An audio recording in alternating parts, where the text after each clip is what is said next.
So, chapter 6, Purusha Shukta confirmed. Chapter 5 was the cause of all causes. And Lord Brahma in that chapter was describing how the building blocks of creation are manifested from Mahavishnu, how the different elements are created from subtle to gross. Then he described at the end of that chapter how Mahavishnu expands himself as Garbhodakshaya Vishnu and enters into each one of the different universes that have been expanded from the bodily pores of his body. So now there's Garbhodakshaya Vishnu in each universe. And then he just touched upon the previous topic that we had studied, the Vishvarup, the universal form of the Lord within each universe. Now, Purusha Shukta is the chapter title that Srila Prabhupada has coined, because Purusha Shukta is a prayer from the Rig Veda glorifying that cosmic being, that universal form of the Lord. So this is where we pick up in chapter 6 with Sukadev Goswami describing information which is very similar to that of the Rig Veda. So I'll go on to the slides.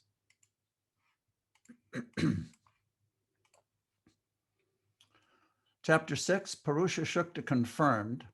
This is Srila Prabhupada's title, but I looked up Vishwanath Chakrabarti Thakur's title, which is the same theme, but a little bit differently stated, kind of gives us a more clear picture from another point of view. The second description of the universal form, vibhutis of the Lord. Vibhutis are opulences or specific energies. Srimad Bhagavatam, second canto, chapter 6, text 1. Lord Brahma said, the mouth of the Virat Purusha, the universal form of the Lord, is the generating center of the voice, and the controlling deity is fire. His skin and 6 other layers are the generating centers of the Vedic hymns, and his tongue is the productive center of different foodstuffs and delicacies for offering to the demigods, the forefathers, and the general mass of people. Purport by Srila Prabhupada.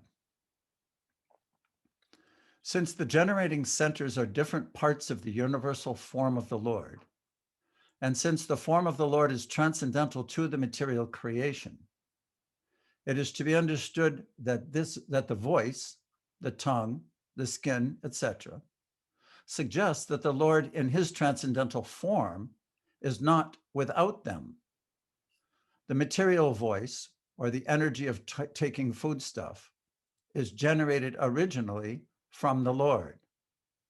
Such actions are but perverted reflections of the original reservoirs. The transcendental situation is not without spiritual variegatedness.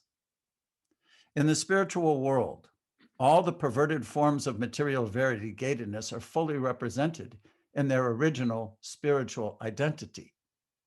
The only difference is that material activities are contaminated by the 3 modes of material nature, whereas the potencies in the spiritual world are all pure because they are engaged in the unalloyed, transcendental loving service of the Lord. Do you want to continue? No, somebody else can continue. Okay, Vaishnavi, could you read now and then Narayan? Yeah. Thank you. Purport continued. Oh, yeah. Originally, since all the senses are produced of the Lord's reservoir of senses, the sensual activities of the material world are to be purified by the process of devotional service. And thus, the perfection of the life can be attained simply by purifying the present position of the material activities. And the purifying process begins from the stage of being liberated from the conception of different designations. Every living entity is engaged in some sort of service, either for the self, or for the family, or for the society, country, etc., But unfortunately, all such services are rendered due to material attachment. The attachment of the material affinity may be simply changed to the service of the Lord, and thus the treatment of the being freed from material attachment begins automatically. Thank you. Yeah, go ahead. Before we go on, I'd like to ask everyone to please mute if they are not speaking, because there are background sounds that everyone can hear, and it takes away from the concentration. So please mute if you're not speaking. And Narayan, could you speak next? And then Tisha. Unless this, yeah, if the purport is small like this, teeny, then you can continue reading to the next page.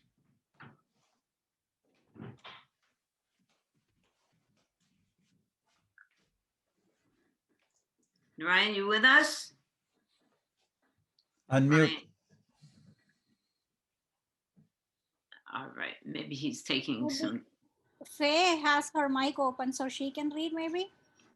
I have a list here that, so I'm trying to keep some order.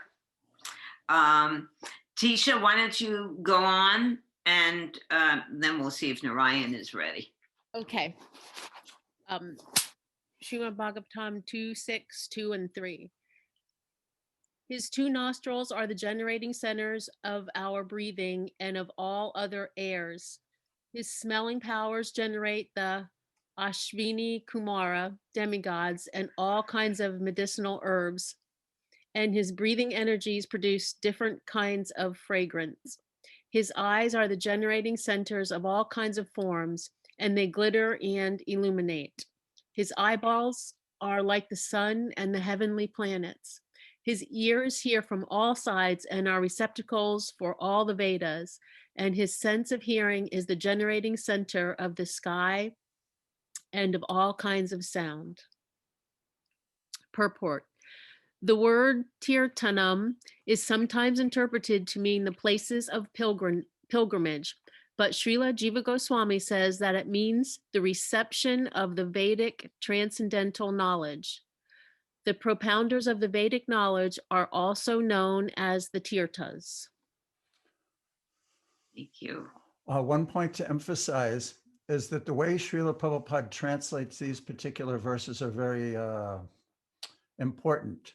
He's using this phrase in all of them practically. Generating center. His two nostrils are the generating centers of our breathing and other airs. His smelling powers generate the Ashvini Kumars. As we read in the very first verse of Srimad Bhagavatam, when it's describing the supreme absolute truth, the supreme person, Janmadi Asya Yataha, the definition of God, according to the Vedic conception, is that which is the source of all energy.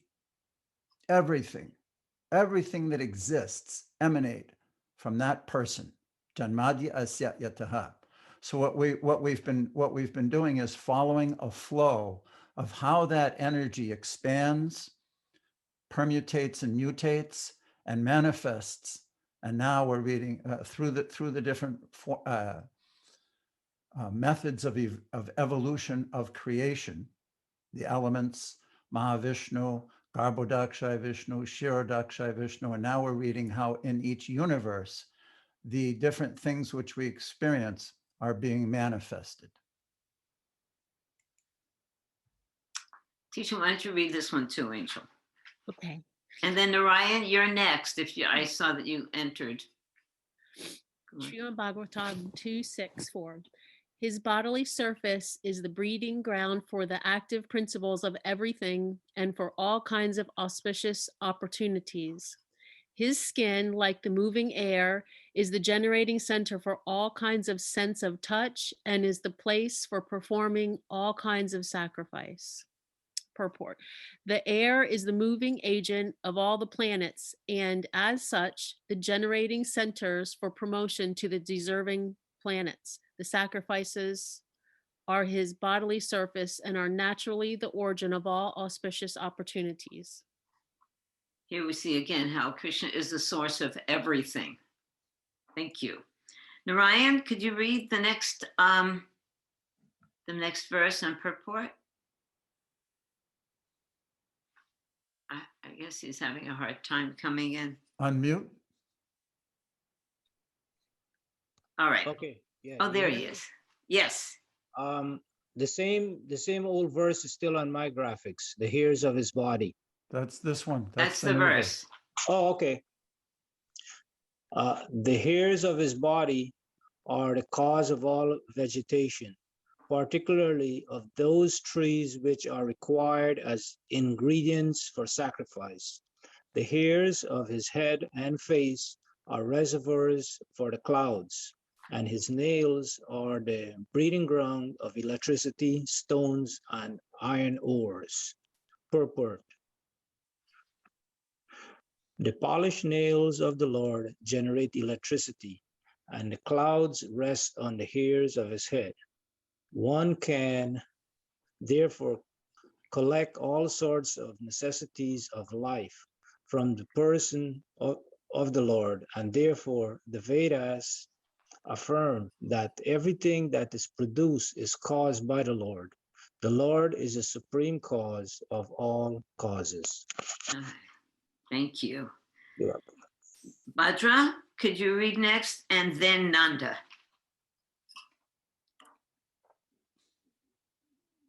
Unmute, Prabhu. Sorry. The Lord's arms are the protective fields for the great demigods and other leaders of the living entities who protect general mass. Purport. The Supreme Lord Sri Krishna is the father of all living entities who are placed in different high and low positions according to their desires or aspirations. Some of them, as particularly mentioned above, are specifically endowed with powers by the will of the Lord. A sane person must know for certain that a living being, however powerful he may be, is neither absolute nor independent. All living beings must accept the origin of their specific power as mentioned in this verse. And if they act accordingly, then simply by discharging their respective occupational duties, they can achieve the highest perfection of life, namely eternal life, complete knowledge, and inexhaustible blessings. As long as the powerful men of the world do not accept the origin of their respective powers, namely the personality of Godhead, the actions of Maya will continue to act. Simply by accepting the Lord as the supreme proprietor of everything, since he is actually so, one can achieve the highest perfection of life. Whatever a person may be in the estimation of the social order or things. If a person tries to reciprocate a feeling of love towards the Supreme Person of Godhead and is satisfied with the blessings of the Lord, he will at once feel the highest peace of mind for which he is hankering life after life. Thank you, Vajra. Could you say something about satisfied with the blessings of the Lord? Sometimes in the material world, we're hankering for other blessings, but there's a reason why we have what we do. And this satisfaction sometimes is hard to achieve. Can you say something about being satisfied with the blessings that the Lord has bestowed upon each individual? Isn't that devotional service? Okay, that's that. Yes, of course, that is certainly a blessing of the Lord. Yeah. Can someone else add to that? To be satisfied with the blessings of the Lord. Anyone have something to say about that? Speak up, my friends. Whatever he gives, good or bad seemingly, is his blessing, because he knows what we need, and he knows what we need to learn. So he puts us in a situation like that, and those are his blessings, so that we can come closer to him. So, sometimes it's hard to see all the different things that are happening, especially in an environment where so much communication is there and you see what other people are doing and receiving and having and doing. And there's an underlying pressure of competition amongst everyone. One of the things that's being described, that's being emphasized here, is that each individual person has a particular circumstance according to their particular sojourn as a soul in this material world, directed by the Lord. So complete surrender to that reality, that individual circumstance, is also sometimes a challenge. That's how I interpreted you. it. Thank you. This is an important point. If anyone else doesn't have something to say about this verse, do you have something to say, Tisha? I just have a question about I understand what that verse is implying, that everything that we get is from Krishna, but what about like our karma? Aren't we getting it because of cause and effect, and things are coming to us because of that karma thing? I guess I can't in my mind figure out how these two things go together. Oh, that's such a good point. I'll just say a little bit. There's another verse, Tatenu Kampam Shishamik Shamano, which I don't remember the rest of it, but basically, Pati, do you know the rest? No. Okay. The point is that once we are a devotee, karma is there. It is. We are suffering the results of our past misdeeds. There is no doubt about it. But when one surrenders to Krishna, he or she is under the care of the divine energy. Now, Krishna has already established a system of reaction to our activities. So he personally invokes that for the benefit of the soul, rather than the material energy evoking it for the reaction of sinful action, the sinful reaction to misdeeds. You understand? There are two things. Krishna is using that setup that he's already arranged for the purification of a devotee. And Maya is using that same system for allowing the conditioned soul to suffer or enjoy the results of his past misdeeds. So what would be an example of the difference? I mean, it almost sounds like it's only a difference of conceiving that it might be this or it might be that. What's an actual experience for a devotee, something would be different? Good. If a devotee who is dedicating his or her life to following Krishna's instructions, chanting, regulated principles, trying to increase his Krishna consciousness, he is immediately under the divine care of Krishna. So the same reaction might be there, but the devotee it is to be understood that Krishna personally is enforcing this. Do you understand? And Nanda has something to add. Nanda, unmute. Unmute, only. Yeah. There's an example that Srila Prabhupada gives that makes it really easy, because a lot of those examples are quite visual. So he gives the example of the cat holding a rat in his mouth. Good. Nice. Good. So the rat in this example is compared to the materialist, and what the rat feels when the cat has it, There you go. feels death, because that's the food. But the cat also transports her little kittens. If she wants to move them from here to there, she transports her kittens in the mouth. But the kitten is feeling the loving, I don't know, it's not a loving embrace, but the loving grip of her mother. So that kind of makes it a little visually more significant, and you can understand. For someone, Nectar Devotion explains that once one even just attempts to surrender to Krishna, they become under the shelter of the internal potency of the Lord. And a materialist, they're under the shelter of material energy. So they're just getting tit for tat, action and reaction. But a devotee's getting a customized, like somebody was saying, it's custom by the Lord, a custom fit for what? Our spiritual advancement, not for our tit and tat suffering, but for our spiritual progress.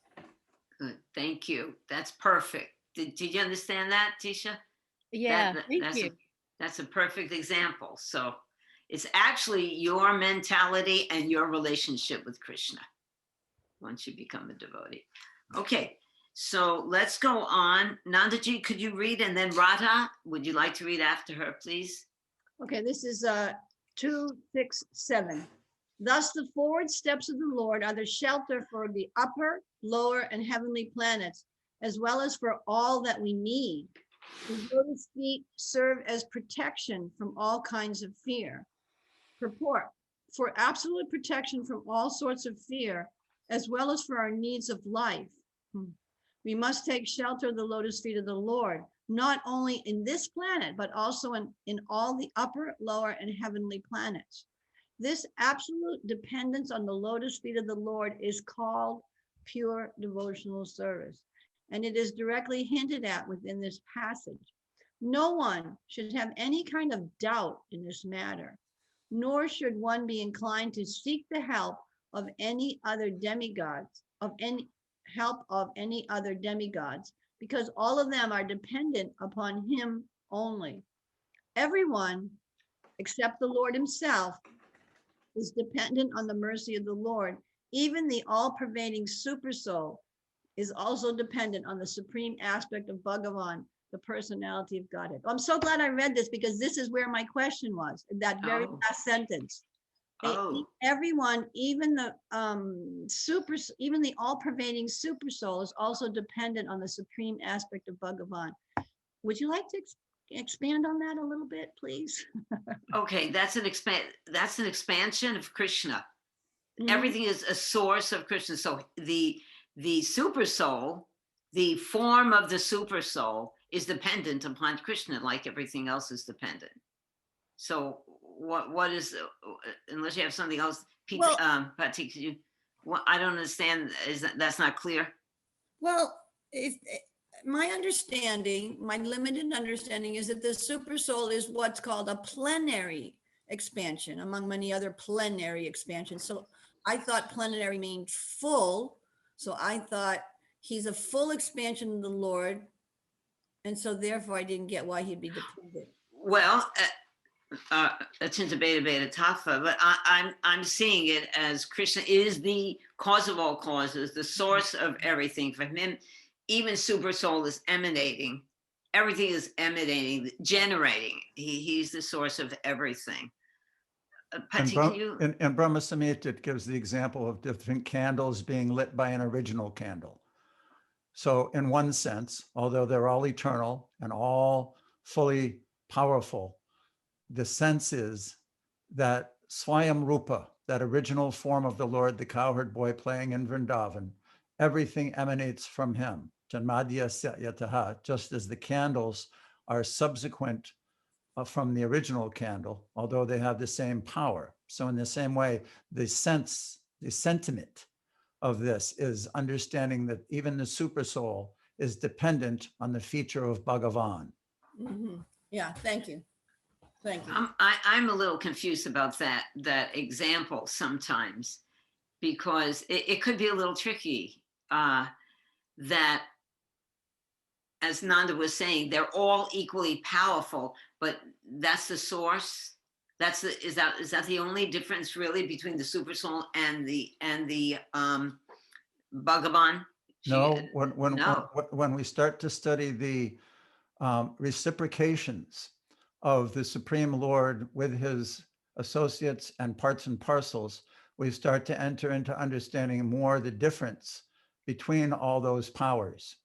The super soul isn't manifested as a cowherd boy associating with gopis and cowherd boys, Nanda Yasoda and Mother Yasoda. He's more equal to all living entities as living with them. He's also only manifested in the material world. There's no need for a super soul in the spiritual world. So there are some differences, although the potency of Bhagavan, or the potency of the Supreme Personality of Godhead, the absolute truth, is also the same within that feature.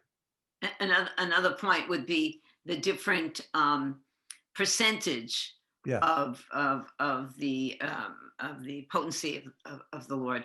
And Tisha, I just was going to point out to you that according to your question before, this dependence of the Lord, of the devotee on the Lord, also that deepens his relationship, and the things that are happening to you in the world or in your life are directly coming from Krishna, because you are cultivating that relationship, that dependence with him rather than with the material energy.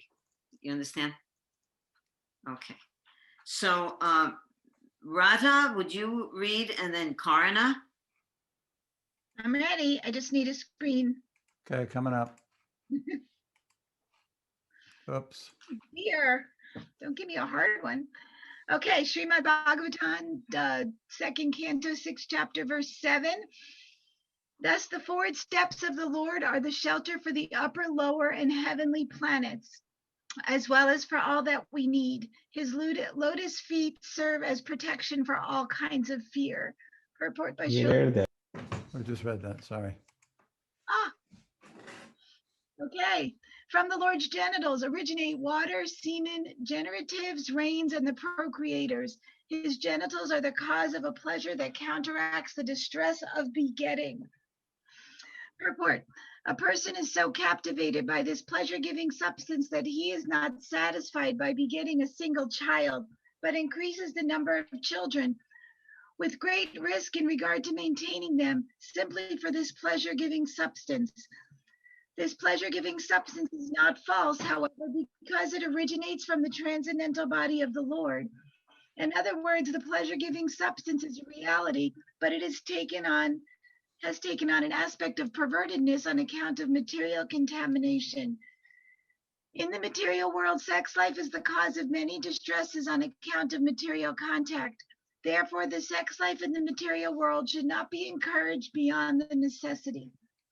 There is a necessity for generating progeny even in the material world, but such generation of children must be carried out with full responsibility for spiritual values.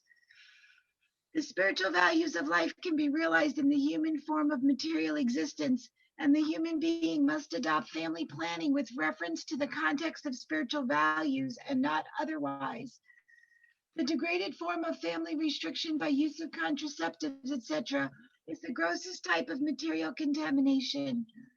Materialists who use these devices want to fully utilize the pleasure potency of the coating on the genitals by artificial means without knowing the spiritual importance.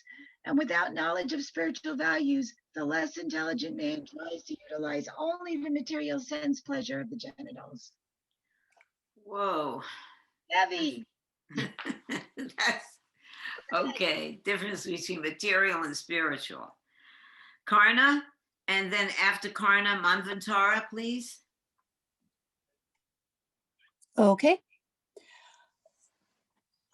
O Narada, the evacuating outlet of the universal form of the Lord, is the abode of the controlling deity of death, Mitra, and the evacuating hole in the rectum of the Lord is the place of envy, misfortune, death, hell, etc.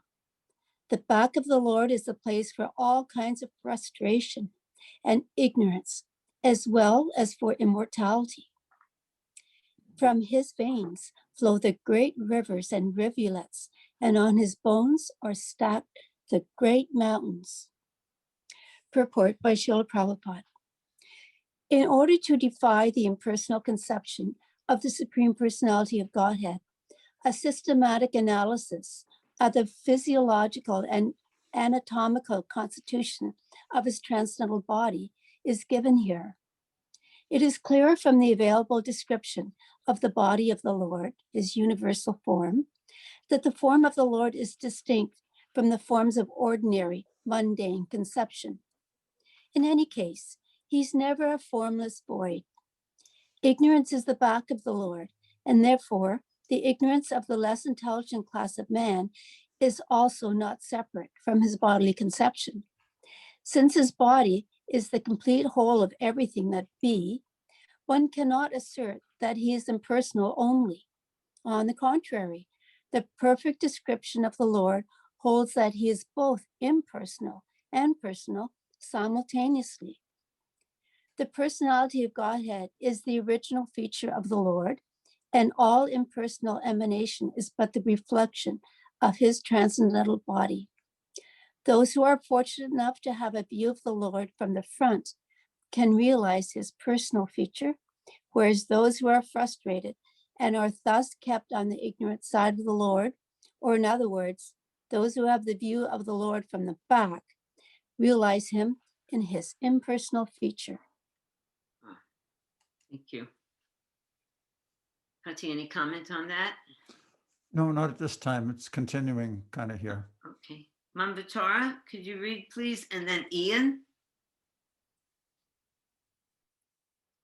Unmute.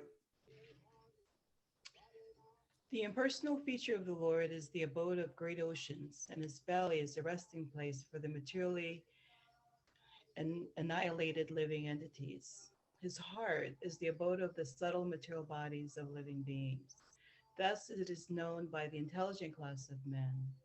Also, the consciousness of that great personality is the abode of religious principles, mine, yours, and those of the four bachelors, Sanaka, Sanatan, Sanat Kumara, and Sanandana.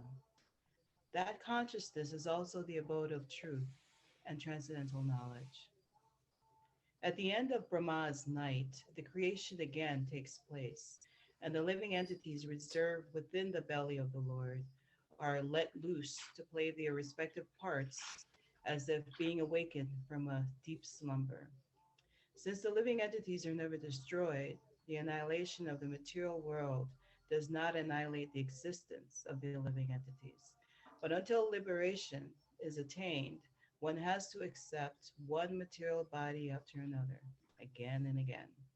The human life is meant for making a solution to this repeated change of bodies and thereby attaining a place in the spiritual sky where everything is eternal, blissful, and full of knowledge.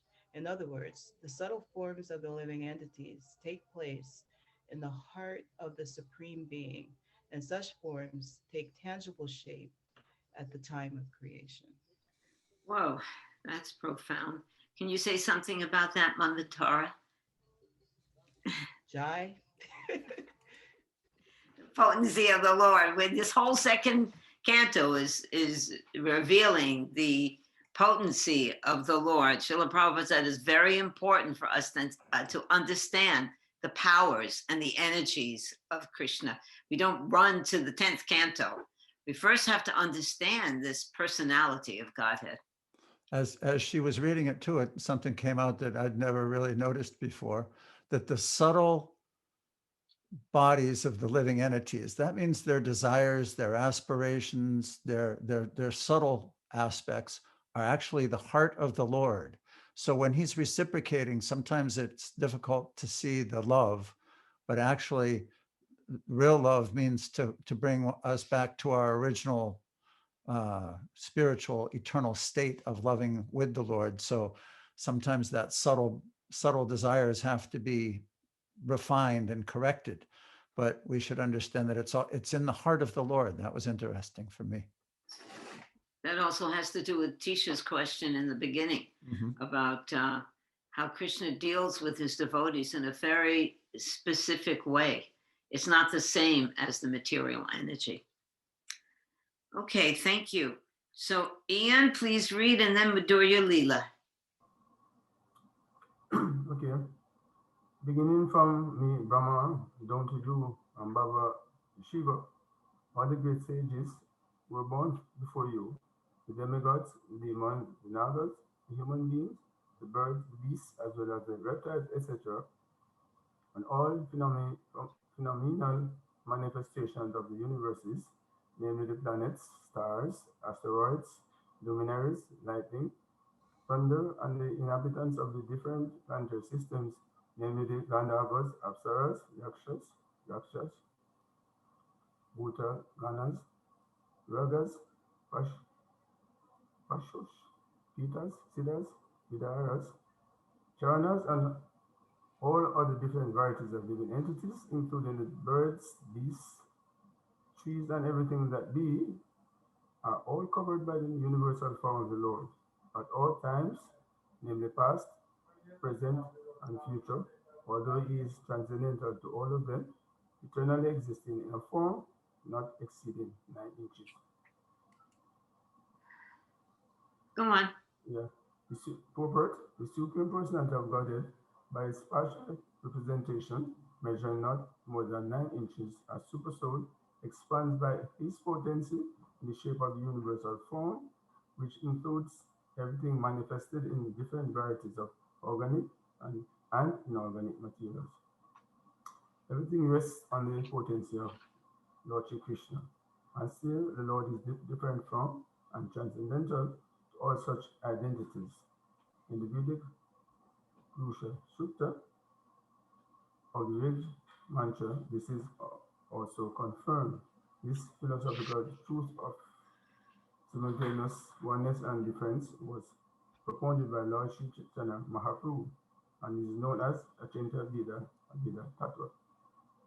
Brahma, Narada, and all others are simultaneously one with the Lord and different from the Supreme Lord. We are all one with Him, just as the gold ornaments are one in quality with the struck gold, but the individual gold ornament is never equal in quantity with the struck gold. The stock gold is never exhausted, even if there are innumerable ornaments emanating from the stock, because the stock is purnam complete. Even if purnam is deducted from the purnam, still the supreme purnam remains the same purnam. This fact is inconceivable to our present imperfect senses. Lord Chaitanya therefore defined his theory of philosophy as achintya, inconceivable, and as confirmed in the Bhagavad Gita, as well as in Bhagavatam. Lord Chaitanya's theory of achintya Bheda Tattva is the perfect philosophy of the absolute truth. Does everybody understand this concept, Achintya Bheda Tattva? Nanda, are you still there? Could you just give us a quick background on that? Yeah. Achintya Bheda Tattva means that both things are happening simultaneously. And particularly in this instance, it's referring to the Lord's impersonal feature and all of the potencies of impersonal feature. But that's not he's not limited only to that. Neither is he limited only to being a person. He has both of the potencies simultaneously. Yeah. Yeah. Good. Thank you. So simultaneously one and different. Yeah. He's the same and it's also different. Just like, go on, sweetie. It also, that conception also, it kind of like pacifies the mind in the sense of, it explains why there's so many different philosophies in the world. You know, people sometimes get a part of part of it, or this part of it, or that part of it. But the simultaneously one and different is a great like umbrella that kind of explains everything. Right. It's like the Prabhupada gives that example of the elephant and the blind men. The elephant is one, and different people are touching different parts of the elephant and thinking that this elephant is actually a pillar or a hose or some other different things. So that's it. And there's so many millions of souls, and each one of us has a different kinds of relation with Krishna. So for me, he might be my child, and for another person he might be his master, but this is, he can be everything. So he's full, and he's a Achintya Bheda, but inconceivably he is fulfilling all of these different things. Another thing, Pati, could you explain this according to the Chapter Shloki that you've been putting together for the next chapter, for the third canto? How does that have to do with Krishna? He is emanating everything is coming from him, and that reminds me of the Chapter Shloki. Since it will be upcoming topics and we're running a little late now, I think we'll save it for when it comes up. Okay, I'm sorry, I get carried away. All right, Madhurya, you want to read, and then Faye?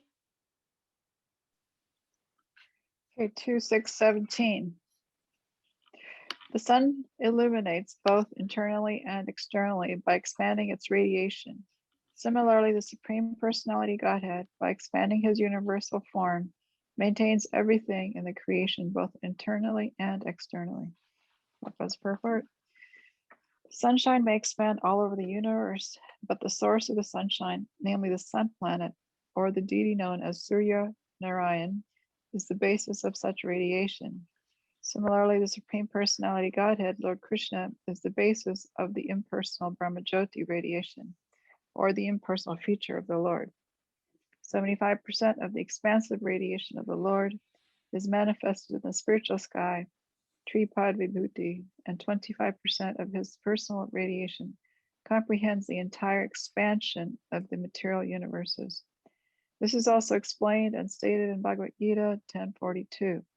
Thus, the 75% expansion of his radiation is called his internal energy, whereas the 25% expansion is called the external energy of the Lord.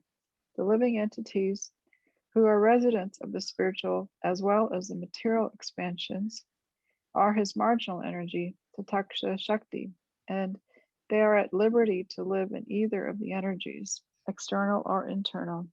Those who live within the spiritual expansion of the Lord are called liberated souls, whereas the residents of the external expansion are called the conditioned souls.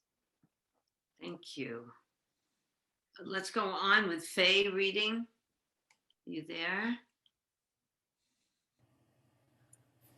Srimad Bhagavatam 2.6.18.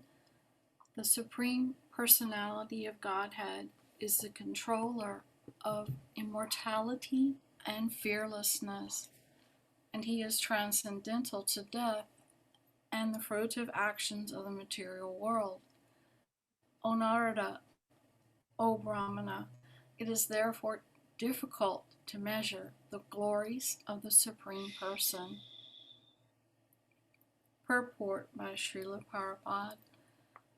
In the Chaitanya Charitamrita, the total universes in the external potency of the Lord are compared to a bucket full of mustard seeds. One mustard seed is calculated to be a universe itself. In one of the universes in which we are now living, the number of planets cannot be counted by human energy. And so how can we think of the sum total in all of the universes, which are compared to a bucket full of mustard seeds? And the planets in the spiritual sky are at least 3 times the number of those in the material sky? Such planets, being spiritual, are in fact transcendental to the material modes. Therefore, they are constituted in the mode of unalloyed goodness only. Do you want to continue reading a little, or are you all right? Okay. Sure. The conception of spiritual bliss, Brahmananda, is fully present in those planets. Each of them is eternal, indestructible, and free from all kinds of limitations experienced in the material world. Each of them is self-illuminating and more powerfully dazzling than, if we can imagine, the total sunshine of millions of mundane suns. The inhabitants of those planets are liberated from birth, death, old age, and diseases, and have full knowledge of everything. They are godly and free from all sorts of material hankerings. They have nothing to do there except render transcendental loving service to the Supreme Lord Narayan, who is the predominating deity of such Vaikuntha planets. It is also said in the Padma Purana that the kingdom of Tripad Vibhuti is transcendental, whereas the Pada Vibhuti is mundane. I don't know how to say that. Tripad Vibhuti. Thank you. Is eternal, whereas the Pada Vibhuti is transient. That's the material world is the Pada Vibhuti, and Tripad Vibhuti is the spiritual world. That's what's being described. which is 3/4 of the whole creation of the Lord. The Lord and his eternal servitors in the transcendental kingdom all have eternal forms, which are auspicious, infallible, spiritual, and eternally youthful. In other words, there is no birth, death, old age, and disease. That eternal land is full of transcendental enjoyment and full of beauty and bliss. This very fact is also corroborated in this verse of Srimad Bhagavatam, and the transcendental nature is described as Amrita. Amrita, as described in the Vedas. Uttam Tatras, Ati. Uttamritat Visheshyana. Uttam Tavet Yat Seshana. The Supreme Lord is the Lord of immortality, or in other words, the Lord is immortal. And because he is the Lord of immortality, he can award immortality to his devotees. In the Bhagavad Gita 8.16, the Lord also assures that whoever may go to his abode of immortality shall never return to this mortal land of threefold miseries. Well, that's hopeful. Thank you. Let's go on with Vaishnavi. Would you like to read? Are you there, Vaishnavi? Yes, I'm here. So, in the material world, there is always anxiety or fearfulness in the hearts of all living entities. But the Lord, being himself the supreme fearless, also awards the same quality of fearlessness to his pure devotees. Mundane existence is itself a kind of fear because in all mundane bodies, the effects of birth, death, old age, and disease always keep a living being compact and fear. In the material world, there is always the influence of time, which changes things from one stage to another, and the living entity, originally being avikara or unchangeable, suffers a great deal on account of changes due to the influence of time. In the material world, so called happiness is the result of one's own work. One can become a rich man by dint of one's own hard labor, and there are always fear and doubts as to the duration of such acquired happiness.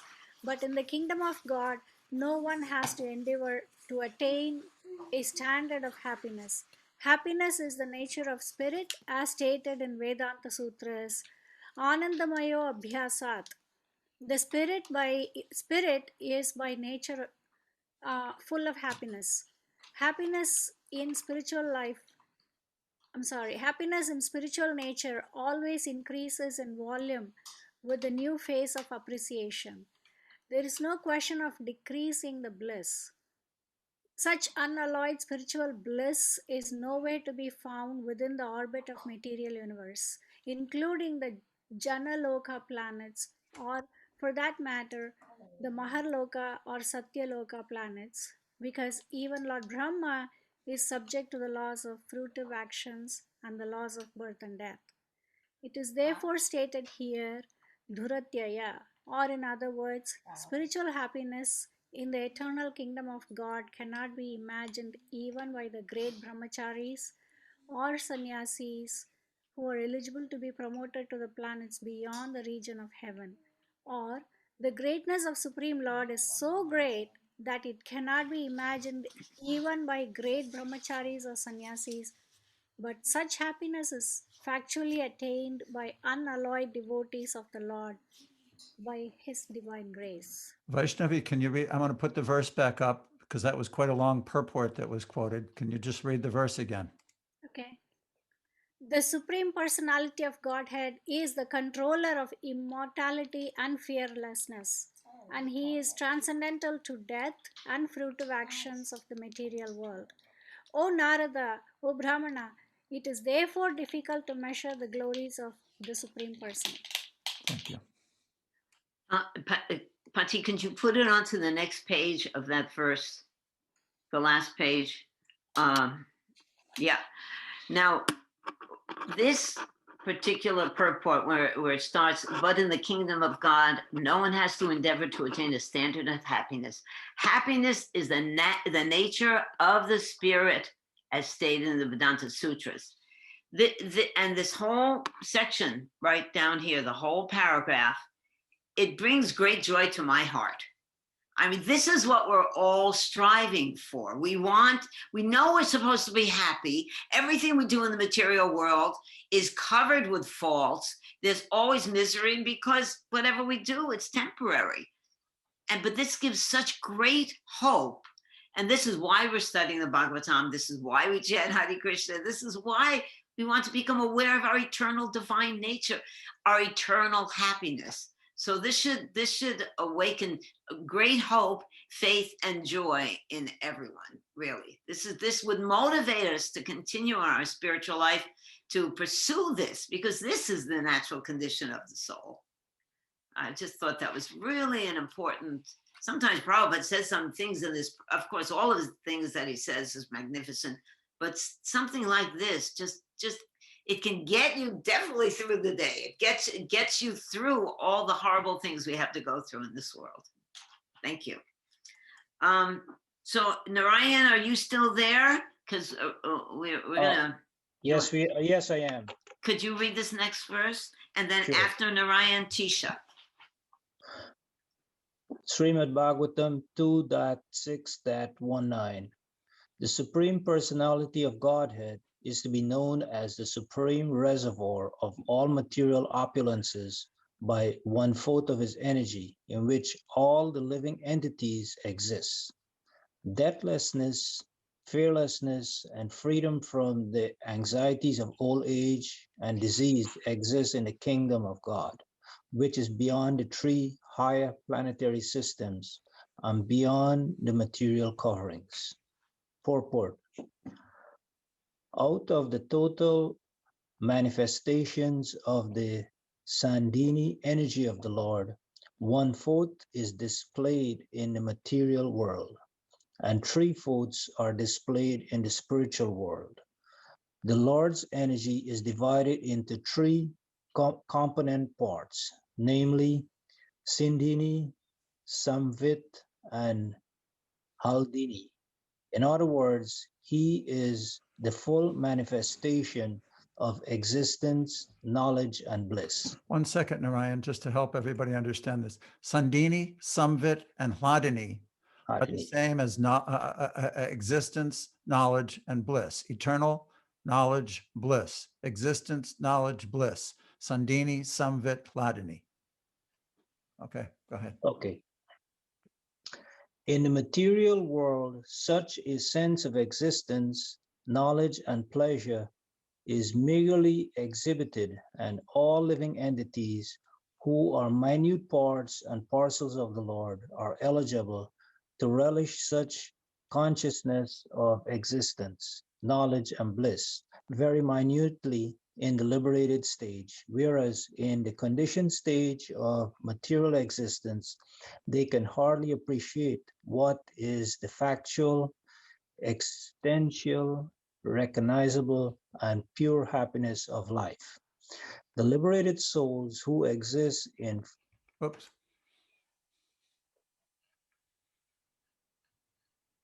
Yeah. Sorry. Okay, yes. The liberated souls who exist is far greater numerical strength than those souls in the material world can factually exist. The potency of the above mentioned Sandhini, Samvit, and Haldini energies of the Lord in the matter of deathlessness,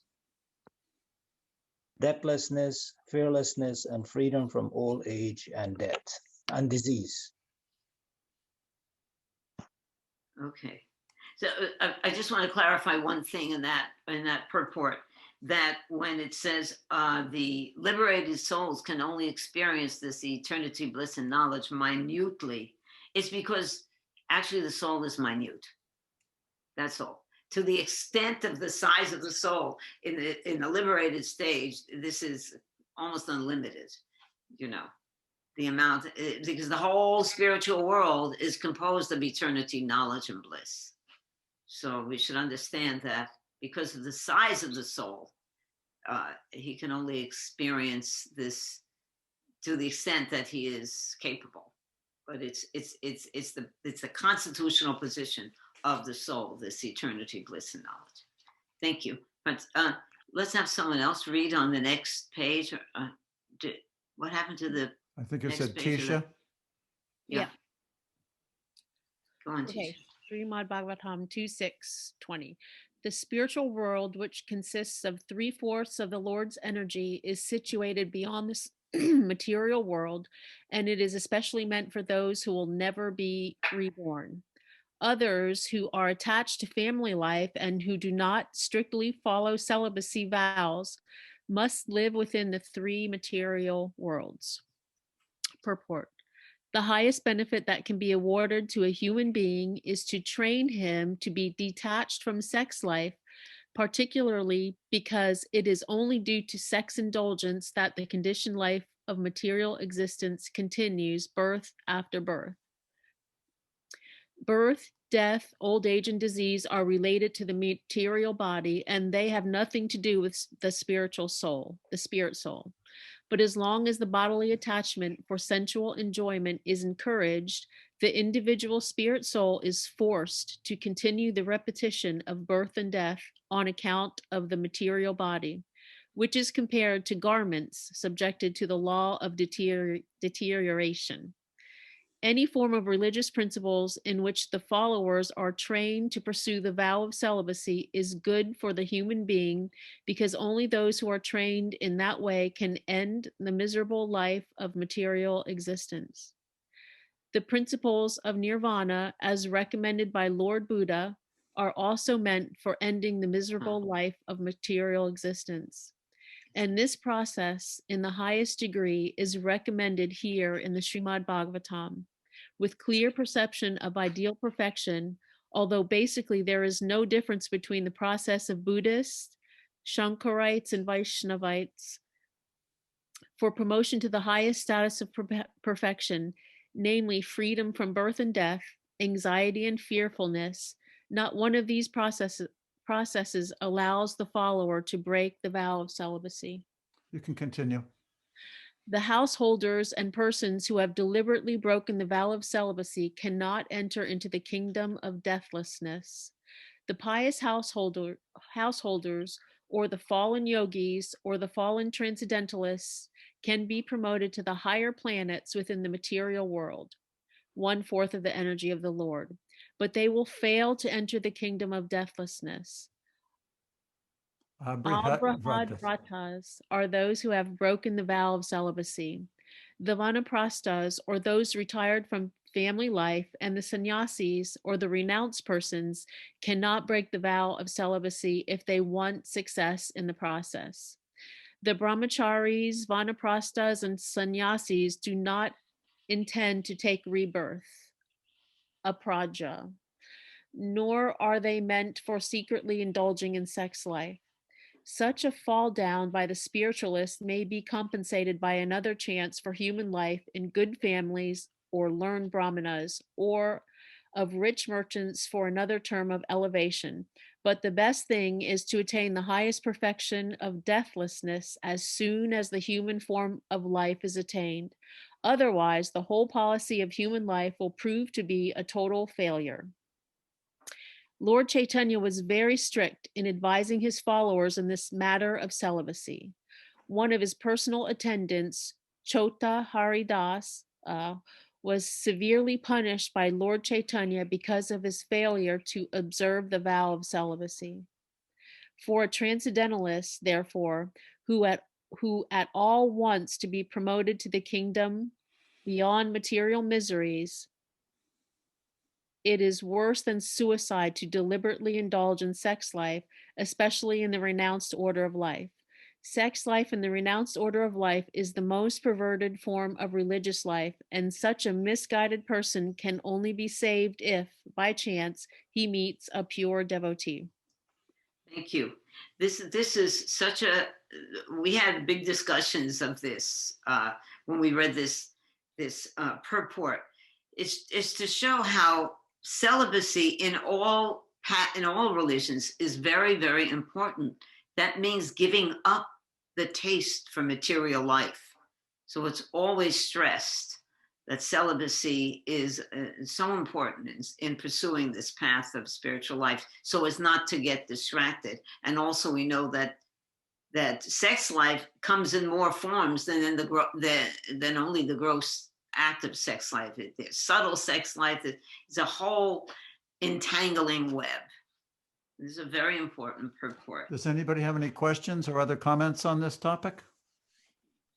Well, in Bhagavad Gita, it also says that if it's an accidental fall down, then Right. the devotee is protected. So what it's saying in this purport doesn't, apply to that person. But of course, it's by the mercy of the pure devotee that one gets that opportunity.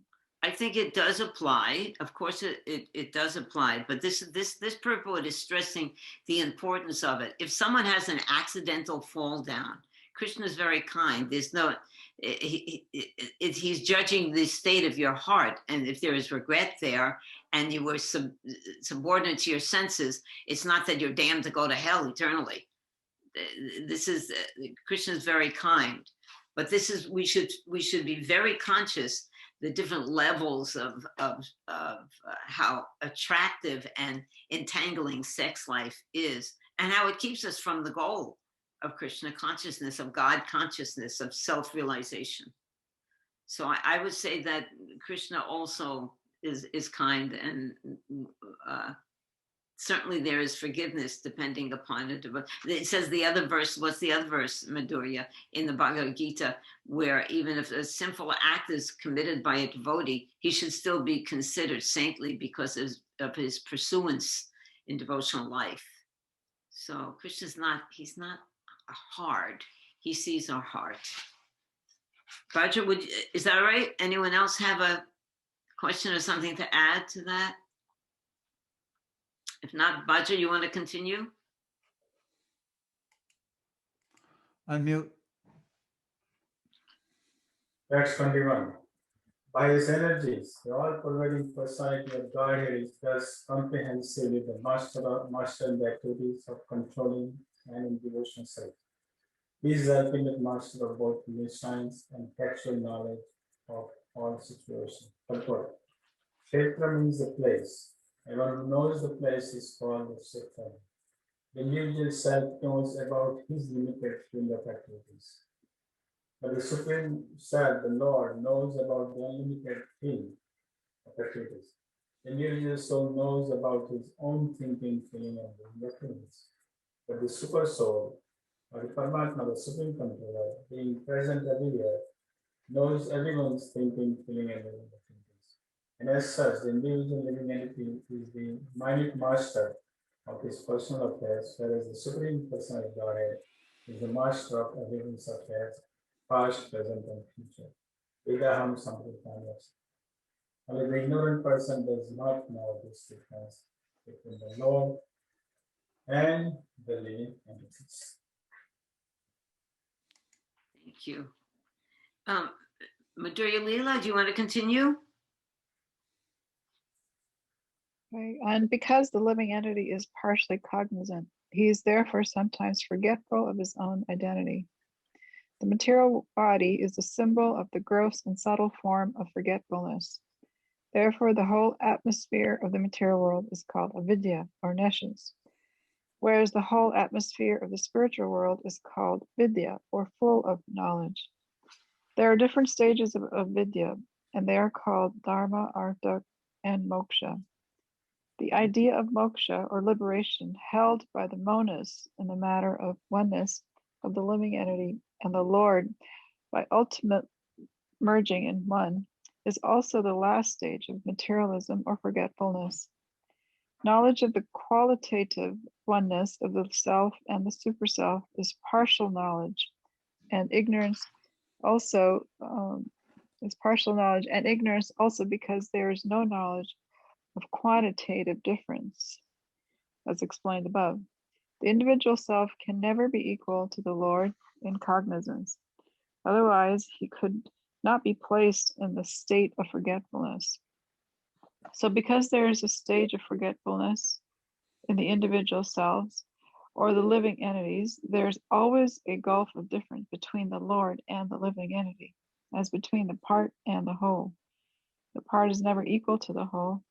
So the conception of 100% equality of the living being with the Lord is also nescience. One of the points that Srila Prabhupada constantly makes in this whole section is, and also throughout his whole books, is the impossibility of the tiny living entity becoming one with the supreme whole. He mentions here in this purport, because the living entity is partially cognizant, he is therefore sometimes forgetful of his own identity. Whereas then he mentions down here that the individual self can never be equal to the Lord in cognizance. Otherwise, he could not be placed in the state of forgetfulness. So he's, again, differentiating between the two. We should never, ever enter that concept that the living entity can become one completely with the Lord, because this wouldn't happen. The living entity, the supreme would never fall under the influence of the illusion. What you mean is as one with the Lord is equal to the Lord, right? Yes, yes. Yeah, yeah. This is our last verse here. Okay, Manvitar, would you like to read this?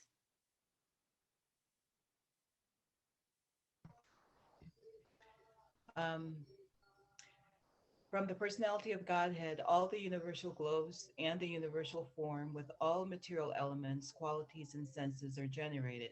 Yet he's aloof from such material manifestations like the sun, which is separate from its rays and heat. The original form of the Lord is a transcendental form of Purusottama, or Krishna himself. It is very nicely explained herein that he expands himself just like the sun. The sun expands itself by its terrible heat and rays, yet the sun is always aloof from such rays and heat. The impersonalist takes into consideration the rays of the Lord without any information of the tangible, transcendental, eternal form of the Lord known as Krishna. Therefore, Krishna, in his supreme personal form, with two hands and flute, is bewildering for the impersonalists, who can accommodate only the gigantic Visva Rupa of the Lord. They should know that the rays of the sun are secondary to the sun, and similarly, the impersonal gigantic form of the Lord is also secondary to the personal form as Purusottama. The Brahma Samahita, chapter 5, text 37, confirms this statement as follows. The Supreme Personality of Godhead, Govinda, the one who enlivens the senses of everyone by his personal bodily rays, reside in his transcendental abode called Goloka. Yet he is present in every nook and corner of his creation by expansion of happy spiritual rays, equal in power to his personal potency of bliss. He is therefore simultaneously personal and impersonal by his inconceivable potency, or he is the one without a second, displaying complete unity in a diversity of material and spiritual manifestations. He is separate from everything, and still nothing is different from him. Thank you. I particularly like this happy spiritual rays. That is, Prabhupada says, chant Hare Krishna and be happy. So before I ask if anybody would like to, has a question or something to say, Karna, can you tell me something about what we've read here? What was the thing that stood out to you about in this section particularly? I find this section my most difficult section. It's not that I don't understand it. It's like the least applicable to my devotional service. I like more when it's more about Swadharma and well, the easier stuff. So My realization is that it's pretty technical. Well, there's no doubt about it. It is technical, but I just heard Prabhupada say on a lecture how important it is that we must know this to know the potency and the different energies of Krishna.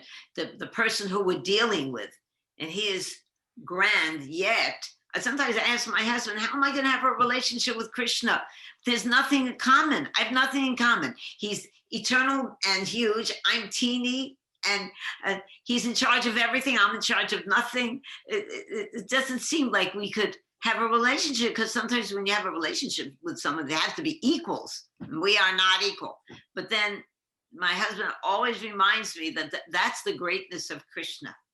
He can have a relationship with each one of us little teeny weenies. So though it's difficult to understand some of these technical things, when some of them they really hit on your heart. We belong in the spiritual world. We belong happy. We have to look for those pieces of juice that going through this technical stuff, that Prabhupada just gives us the juice inside of it. So it's important to know the greatness of God, I think. Yeah, it is. I like hearing that when Krishna plays his flute, every devotee hears his own name. That to me is... Wow. That's kind of far out. Yeah, that means Krishna's talking to you. I know, but it's just he is. For sannyasis and people who are really up there in the devotion services. Just way. No. Krishna has a relationship with each one of us, really, and that's his greatness. So thank you for that. Thank you. Does anyone else have something to say, to add, to ask?